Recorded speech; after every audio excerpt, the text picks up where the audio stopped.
Olá, eu sou o professor Geisel Pires Carvalho, professor de História, e esse é o nosso canal Educa Mais Serrano. Depois de um tempo fora do canal, estamos retornando às nossas videoaulas, depois desse recesso de férias, certo?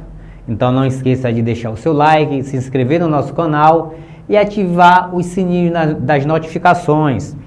E nesse nosso encontro de hoje, nós faremos uma introdução à história, com destaque para o que é história, espaço e tempo. E vale lembrar que essa aula ela já se encontra no nosso canal, ela já está gravada no nosso canal, já está lá para você assistir. E esse encontro de hoje é apenas uma revisão, né, uma recapitulada nesse conteúdo, tá certo? Como disse, né, nós daremos destaque para tentar entender o que é essa história, esse espaço e esse tempo no estudo de história. Então, para que nós possamos compreender um pouco da história, ou alguma compreensão básica da história, nós precisamos compreender o que é esse espaço e o que é esse tempo. Nós precisamos ter uma compreensão mínima do que é o espaço e do que é o tempo, certo? Mas é importante que nós nos perguntemos o que é história. Qual o conceito de história? Né? Historiadores apresentam mais diversos conceitos, mas com o mesmo significado, que no geral diz a mesma coisa. Fernand Braudel, um historiador francês, ele disse que história é passado e presente, um e outro inseparáveis, ou seja, esse tempo passado e esse tempo presente não se separam, dialogam permanentemente, né? Já o inglês Edward Hallett Cay, ele disse que a história é um diálogo permanente entre o passado e o presente. E isso de fato acontece. E por que isso? Porque nós, professores, historiadores, alunos, nós somos sujeitos do presente, enquanto os acontecimentos históricos são eventos do passado. Então, hora e outra, a gente está se deparando com esses eventos, com esses acontecimentos, com essas construções do passado, e a gente precisa estar se questionando, dialogando. Um exemplo poderia ser, qual é a diferença de uma construção construída no século XIX e uma construção do século XXI? Muitas são as diferenças. Por isso, a esse diálogo, me perguntar como foi construída, que material foi usado naquele tempo, com relação aos materiais que são usados hoje. É um exemplo desse diálogo, certo? Porque nós somos sujeitos do presente. Então, o que viria a estudar a história? O que estuda a história? E isso é interessante. A história, nós poderíamos trazer conceitos mais diversos, mas a gente trouxe um bem simples, né?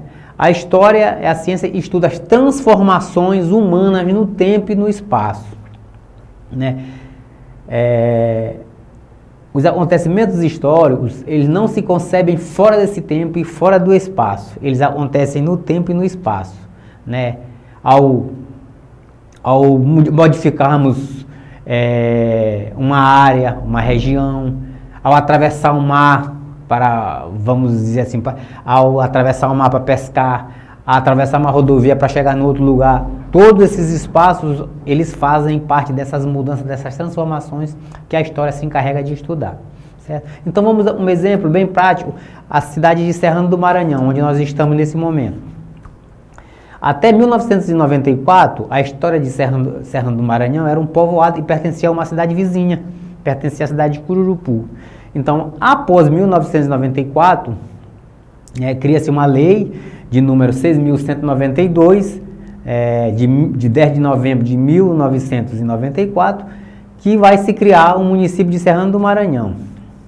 Bom, aí eu pergunto a vocês, houve mudanças, já a história estuda as mudanças humanas no tempo e no espaço. Com essa emancipação de Serrano, vai acontecer mudanças significativas no espaço de Serrano? Quando Serrano deixa de ser município, deixa de ser povoado, deixa de ser povoado para ser município? Obviamente que vai acontecer. A velocidade com que as mudanças vão acontecer nesse período de município é bem maiores do que aquelas que aconteceram quando Serrano era apenas um município. Então é dessas mudanças, dessas transformações que a história se encarrega de estudar, né? Essas transformações, essas mudanças que acontecem no espaço e no tempo, certo? E ao longo desse tempo, as mudanças são constantes. Mudanças na comunicação, por exemplo, voltaremos lá atrás e podemos dizer que uma das primeiras formas de comunicação era o grito, né? Apesar que o grito ele permanece como uma forma de comunicação. No entanto, hoje nós temos o celular, comunicação em tempo real, né? Rapidinho você está se comunicando com o mundo inteiro. Então, essas mudanças aconteceram de forma muito rápida nos meios de comunicação. A mudança na moda, na forma de se vestir. Então, a humanidade se vestia há 200 anos atrás, como se veste hoje. Todo isso é um processo de mudança que a história também se encarrega de estudar. As nossas construções, das nossas casas, como eram há 30, 40, 50 anos atrás, como é hoje. Né? Quais são os materiais que são usados hoje e eram usados há 100 anos atrás. Então é dessas mudanças que nós estamos falando, tá certo? Pois bem, mas é importante que nós não perguntemos que espaço é esse, nós estamos preocupados em saber, em compreender a história a partir desse espaço. Então que espaço seria esse? Pois bem, nós estamos falando do espaço físico, do espaço geográfico, ou seja, esse chão que a gente pisa, né? Que a gente caminha. É nesse espaço que a gente pisa, que a gente caminha, nesse lugar, que acontecem essas mudanças. Então eu diria que espaço é nada mais, nada menos que lugar, ou seja, é onde acontecem os eventos, é onde os eventos se desenrolam, certo? Falamos do espaço e vamos falar do tempo. O que seria esse tempo? Pois bem, assim como o lugar, o espaço é o lugar, é onde acontece o evento, o tempo seria quando acontece o evento. Né? Esse evento está relacionado ao dia, ao mês, ao ano, ao milênio, a uma década, enfim. Então, esse tempo é quando esse evento acontece. Mas surgiu o problema do tempo. À medida que os acontecimentos históricos iam acontecendo, surgiu um problema com relação ao tempo. Né? E que problema era esse? O problema que surgiu foi de como situar a história no tempo. Precisava se descobrir um meio de situar esses eventos no tempo. E isso aconteceu? Esse problema foi solucionado? Foi. Exatamente com a invenção dos calendários. Foram os calendários e permitiram com que os eventos históricos fossem situados no tempo. Né? E a partir da invenção desse calendário, vários foram os calendários que surgiram. Mas nós trouxemos 3 calendários importantes: o calendário judaico, o calendário muçulmano e o calendário cristão. E cada calendário desse, ele tem um marco importante que inicia a contagem do seu tempo. Né? Por exemplo, o calendário cristão, ele tem como marco inicial para iniciar a contagem do seu calendário a criação do mundo, segundo os relatos bíblicos. Né? O calendário muçulmano tem como marco inicial da contagem do seu tempo a fuga de Maomé, fundador da religião islâmica, de Meca para Medina, enfim, em 622. Então, quando acontece isso, a partir dali inicia-se o calendário muçulmano. E o calendário cristão, que é o calendário que nós usamos, que o Ocidente se utiliza para estudar a história, nós temos como marco inicial dessa contagem do tempo o nascimento de Jesus Cristo, certo? Então, esse é o calendário. Assim se tem o calendário cristão a partir do nascimento de Cristo. Desses 3 calendários que eu citei, qual é que nós utilizamos? Serrano, o Maranhão, o Brasil. Bom, o calendário que nós utilizamos para situar os eventos, para estudar a história, para refletir sobre a história, é o calendário cristão. Esse é o calendário que é utilizado, né, no Ocidente. Tá certo? E para entender esse calendário cristão, nós geralmente traçamos uma linha do tempo desse calendário cristão para entender como se dá os acontecimentos, como se deram os acontecimentos, como se deram os eventos históricos, certo? Então, nessa linha do tempo, ao tempo que antecede o nascimento de Cristo, os acontecimentos, os eventos que aconteceram antes do nascimento de Cristo, e os eventos que aconteceram após o nascimento de Cristo. Então, os acontecimentos eles são tratados de formas diferentes nessa linha do tempo do calendário cristão. Então, como dito, acontecimentos anteriores ao nascimento de Cristo, nós dizemos que são acontecimentos que aconteceram antes de Cristo, e após o nascimento, nós falamos depois de Cristo. Utilizamos a sigla AC e a sigla DC para dar essa denominação de quando o acontecimento se deu, certo? E por conta disso, a gente vai tentar trazer alguns eventos históricos, alguns acontecimentos que se deram na humanidade, usando essa linha do tempo. E por conta disso, nós vamos tentar usar o quadro. Então, como dito, nós vamos tentar explicar buscar explicar como se dá essa linha do tempo usando o quadro, certo? Nós estamos traçando uma linha imaginária aqui. À esquerda do seu celular, do seu computador, vai estar os eventos que aconteceram antes do nascimento de Jesus Cristo. Essa linha centralizada vai determinar o nascimento de Cristo.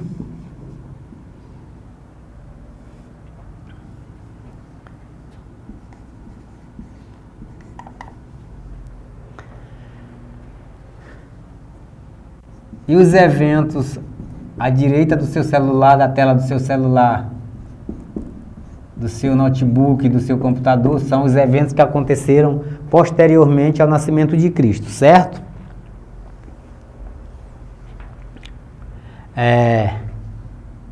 Nós vamos trazer alguns eventos que aconteceram nesse período, né? Geralmente os acontecimentos que se deram antes do nascimento de Cristo, a gente faz a contagem de forma decrescente, ou seja, vai diminuindo até chegar no ano que Cristo nasceu. Então eu vou botar nesse ponto bem aqui, eu vou colocar 10 mil anos AC.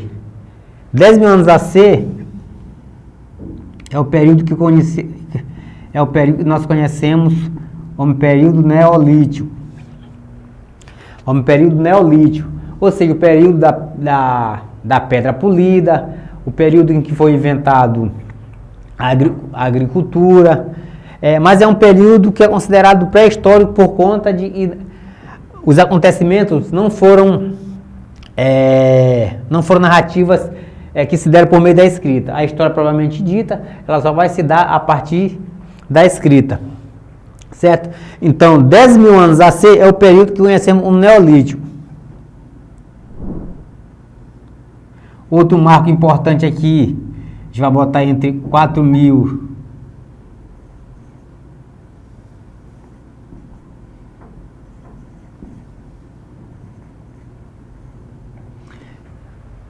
nesse período entre 4.000 e 3.500 anos antes de Cristo, foi quando os homens inventaram a escrita. Aqui. A invenção da escrita se deu entre 4.000 e 3.500 anos antes de Cristo, né? E por fim eu vou botar um outro fato aqui, é o ano de 753, que é o ano que se deu a fundação da cidade de Roma, a cidade que deu origem ao grande Império Romano da Antiguidade, certo? Então esses eventos se sucedem antes desse ponto aqui, desse ano 1, os eventos que aconteceram antes do nascimento de Cristo. E você percebe que ele vai acontecendo de uma forma decrescente. Nós partimos de 10 mil anos, chegamos em 4 mil anos, estamos chegando em 753 a.C., né? A fundação de Roma. Então, cada vez que os acontecimentos se aproximam desse nascimento de Cristo, ele vai diminuindo, certo? Com relação aos acontecimentos que acontecem posterior ao nascimento de Cristo, eles acontecem de uma forma decrescente, ou seja, vão se distanciando. Eu vou colocar uma linha imaginária bem aqui, um pontinho imaginário, e vou botar o ano de 1500, certo? Esse 1500 aqui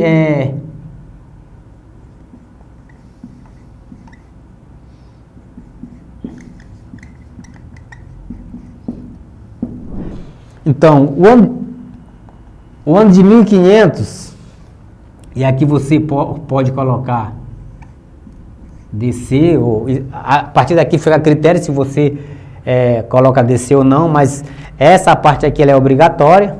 Então, no ano de 1500 aconteceu o descobrimento do Brasil, ou seja, quando os portugueses desembarcaram em território brasileiro. Então, esse acontecimento, ele se deu já após o nascimento de Cristo, né? Vou trazer um outro evento aqui, que é o ano de 1822.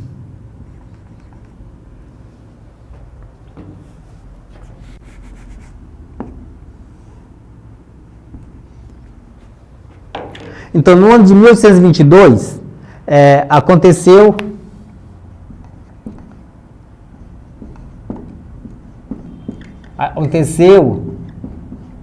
a independência política do Brasil. Foi no ano de 1822 que aconteceu a independência política do Brasil. Então, esse evento aconteceu posterior a esse nascimento de Cristo.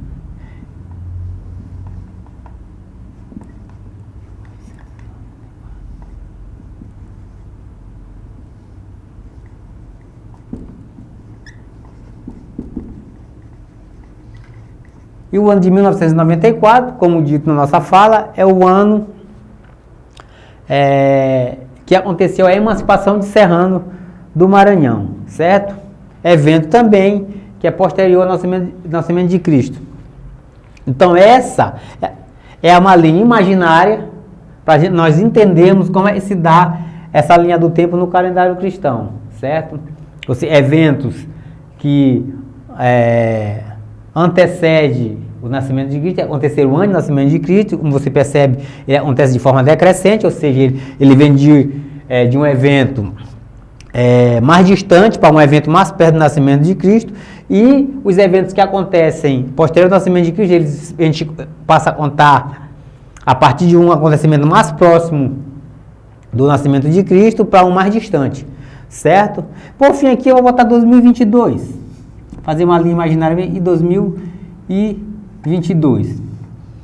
Em 2022 tem alguns acontecimentos importantes, por exemplo, a guerra entre a Ucrânia e a Rússia ainda está em andamento. Tem a eleição presidencial entre Lula e Bolsonaro, que foi tão comentada, foi polarizada.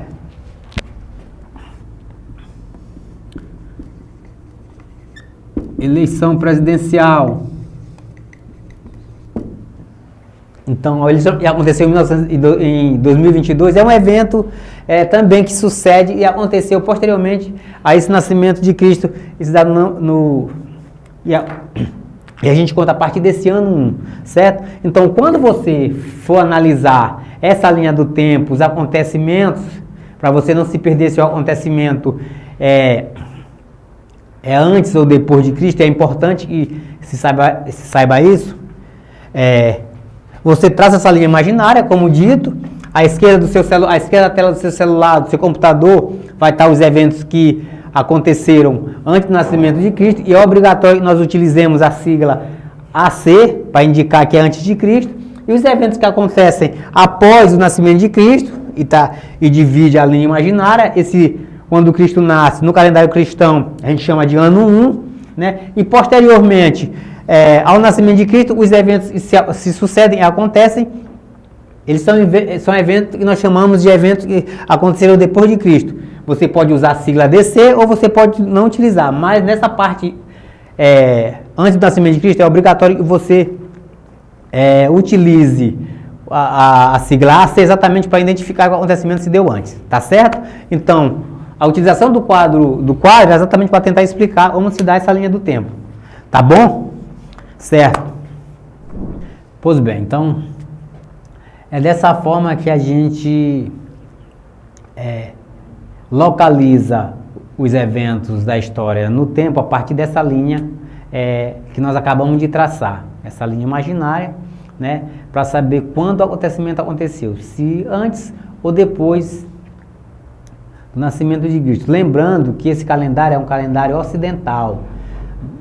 Nem toda a humanidade utiliza o calendário cristão. Como dito anteriormente, os judeus se utilizam do seu calendário, os muçulmanos se utilizam do seu calendário, e nós, ocidentais, utilizamos o calendário cristão como referência para essa contagem do tempo, para localizar os eventos no tempo. Mas como nós dividimos, como acontece essa divisão do tempo no calendário cristão? Como se divide o tempo no calendário cristão? No nosso calendário, nesse calendário que nós utilizamos. Pois bem, o calendário cristão, ele é dividido em dia, mês, ano, década, século, milênio. Então essas são as formas que nós encontramos para fazer essa contagem e essa divisão do tempo, né? E cada parte desse tempo no calendário cristão, ele tem um período. Então, um dia é um período de 24 horas, um mês é um tempo que corresponde a 28 dias, 29 dias, 30 dias e 31 dias. Então, no nosso calendário, os meses, eles têm meses de 28, 29, 30 e 31. O ano, o tempo de duração do ano no calendário cristão é de 365 dias e 6 horas. Mas tem ano e tem 366 dias. E por que se dá isso? Porque a cada 4 anos, essas 6 horas multiplicada por 4 anos vai dar 24 horas, que corresponde a um dia. E esse dia é acrescido a esses 365 dias, certo? E quando acontece isso, é aquele ano que nós chamamos de ano bissexto. É importante que nós saibamos isso, certo? Então, o ano do nosso calendário cristão, ele é um período de 365 dias e 6 horas. E a cada 4 anos, né? A cada 4 anos transcorrido, esse ano passa a ter 366 dias. E esse ano específico de 366 dias é o ano que nós chamamos de ano bissexto, certo? A década é um período de 10 anos. A cada 10 anos transcorrido, nós chamamos esse período de década. O século é um período de 100 anos e o milênio é um período de 1000 anos. Então, são essas, por meio dessas marcas temporais que a história se utiliza para escrever a história, certo?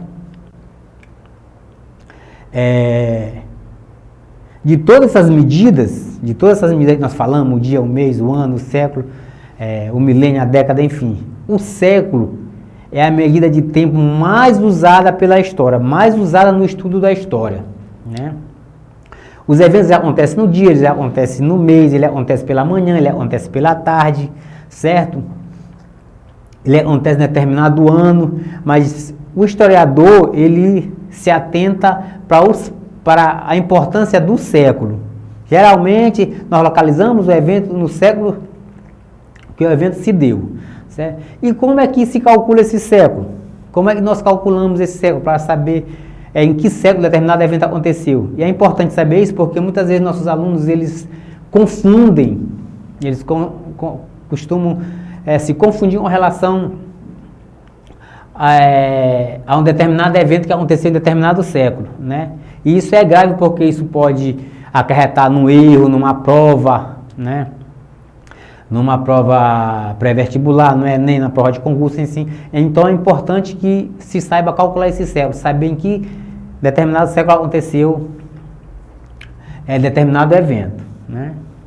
Lembrando que o século, ele é sempre representado em algarismo romano, é importante isso. O século é representado em algarismo romano, né?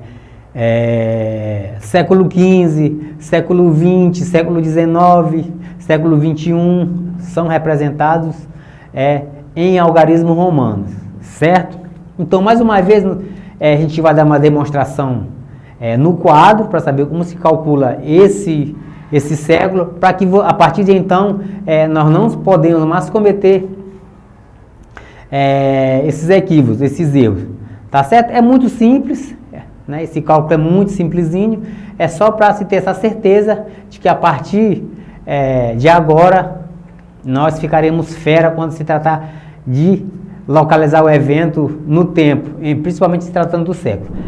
Calculando o século. Vamos aprender aqui como é que se calcula esse século para que nós não cometamos esse aqui. Vamos imaginar o ano de 1500, né, quando os portugueses aqui chegaram.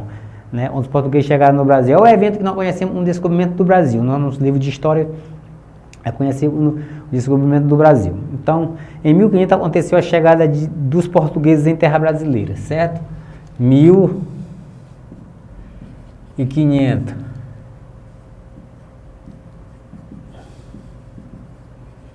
Chegada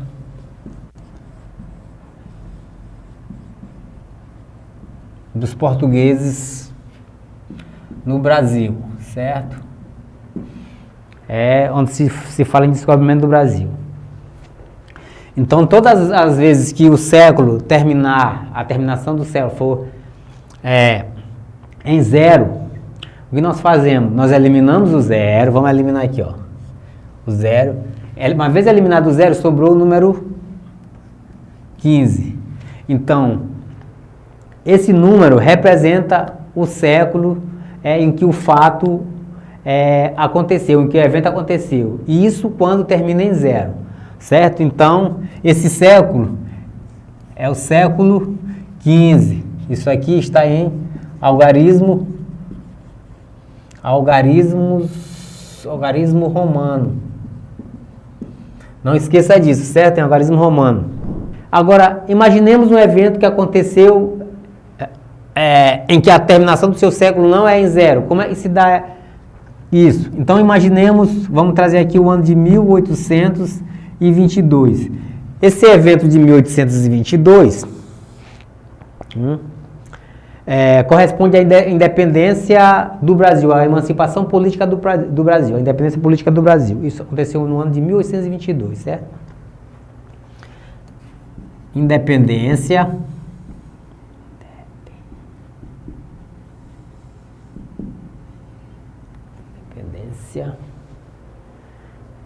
do Brasil.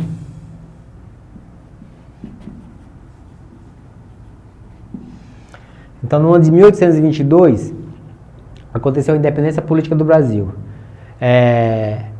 A terminação do século não é em zero. Quando acontece isso, o que nós fazemos? Nós eliminamos os dois últimos números, vamos eliminar o 22, sobrou 18. Quando acontece isso, quando essa terminação não é em zero, nós acrescentamos a esse número que sobrou uma unidade. Nós somamos uma unidade. Então, 18 mais 1 é igual a 19, certo? Esse 19 corresponde ao século, em romano, dessa forma aqui, ó. Em romano. Então, é importante, não se esqueça, na hora de decifrar o século, não esqueça de representá-los em algarismo romano. Então, quando o evento termina um número diferente de zero, você pega o número que sobrou, as duas primeiras unidades de número aqui, e acrescenta esse número, uma unidade, você soma uma unidade, certo? No caso da independência política do Brasil, né, o século que nós estamos procurando é o século XIX, então o evento aconteceu no século XIX, certo? O outro evento, não trazer, que é importante, afinal de contas nós estamos falando de Serrano do Maranhão, né? Vamos buscar o ano em que Serrano se emancipou da cidade vizinha de Curupu, se foi se tornar município, né? Então, o ano foi 1994. Emancipação política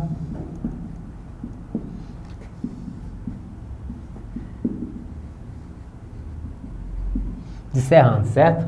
Lembre-se que no começo da nossa aula nós falamos das transformações, enfim, se Serrano mudou ou não mudou. Então, o ano foi no ano de 1994 até 1994, Serrano era um povoado ligado a uma outra cidade. A partir de 1994, Serrano deixa de ser povoado para se tornar um município. Então, como dito, né, uma vez que a terminação do século não é em zero, nós vamos fazer usar essa mesma formulazinha aqui. Nós eliminaremos os dois últimos números. O número restante, nós somamos a ele mais uma unidade, né, que vai dar vamos encontrar o século. E no caso, a emancipação de Serrano, ela aconteceu no século XX. Então, Serrano enquanto município, é um acontecimento do século XX. Então, é importante que nós saibamos disso. Nós não podemos fazer essa confusão de se referir a um evento histórico, né, mas atribuir a esse evento um século que não corresponde ao referido evento, certo? Isso é super importante na compreensão, né, do estudo da história. Certo? E como dito, o século é a medida de tempo mais utilizada para o estudo da história. Né? Geralmente, o historiador ele se reporta ao século e deixa, às vezes, de lado o dia, o mês, o ano, mas se reporta ao século em que determinado evento aconteceu. Até porque o evento é um evento macro, grandioso, então ele situa o evento no século. Por conta disso, é importante que nós saibamos fazer essa continha para que nós não podemos mais nos perder nesse sentido, tá certo? Por fim, o último evento que nós vamos trazer aqui, na linha do tempo, eu trouxe a guerra entre a Rússia e a Ucrânia, aconteceu no ano de 2022, assim, uma eleição presidencial, foi tanto falada, foi o assunto do ano de 2022 entre Lula e Bolsonaro, a eleição presidencial que o Lula acabou ganhando, enfim. Então, esse ano de 2022, e se iniciou a guerra da Ucrânia e teve a eleição presidencial, que século é esse? Certo? Vamos usar como exemplo a guerra entre a Rússia e a Ucrânia, certo? Né? Então, no ano de 2022, teve início a guerra entre Ucrânia e Rússia, certo? E nós vamos desvendar exatamente em que século esse evento aconteceu, certo? Então, uma vez que não terminou em zero, como já dito no primeiro exemplo, né, nós eliminamos os dois últimos números e aos dois números restantes nós somamos a uma unidade, né, que vai dar 21. Então, 20 mais 1, 21. Então, representado em algarismo romano, esse século se escreve dessa forma, certo?